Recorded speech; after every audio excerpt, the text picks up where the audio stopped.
application, and this is just sort of like managing stress and sort of just general strategies. Given that you have to do one question at a time, and given the fact that where you're at, the difficulty of the questions depends on how well you've been doing, this can be really distracting. And it's really important that you don't let it distract you. And practicing a couple of these things. Again, the one thing I don't have is I've never found good resources for computer adaptive practice tests. They are out there. I think REA has some. I think that book might have some. I found a couple. ETS sends you a disc that has some on it. There are a few out there. I've looked everywhere, and I've never been able to find any good resources of like a set of good computer adaptive tests to practice on. Ideally, it shouldn't matter. If anything, the fact that you guys know all the strategy stuff that we're going to go through should help you in comparison sort of to other people that don't know it. But the paper pencil stuff is, you know, supposed to be basically the same, and the questions are the same. So as long as you don't let the actual format get in your head, you're fine. When you're going through questions, though, sometimes what will happen is you'll, like I said, you'll realize 3 questions later that you got one wrong, right? You'll be thinking about it.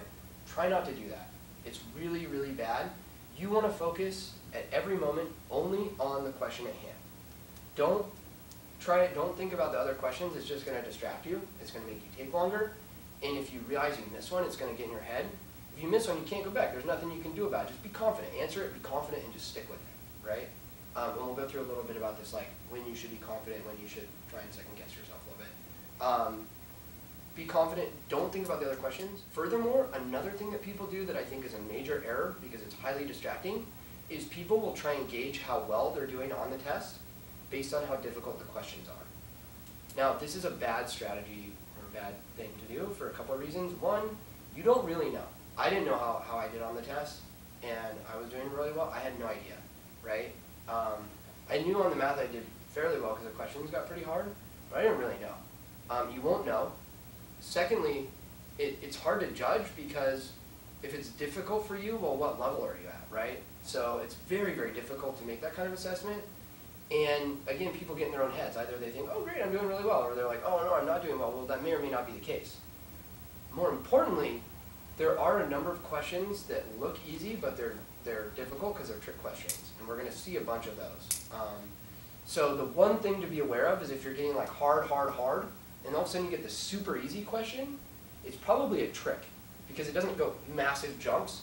So do be aware. That's the one thing, like, oh wow, these are really hard, and then you're like, oh, I can answer one right away. Before you hit that button, you better make sure you actually can, because usually it's the kind where like your first instinct is actually wrong. And we'll see some of those, but just be aware of that. But don't try and do that. Just focus exactly on the question. Don't worry about anything else. What's done is done. What's coming is coming. You've got the question answer. That's it. So that's sort of another important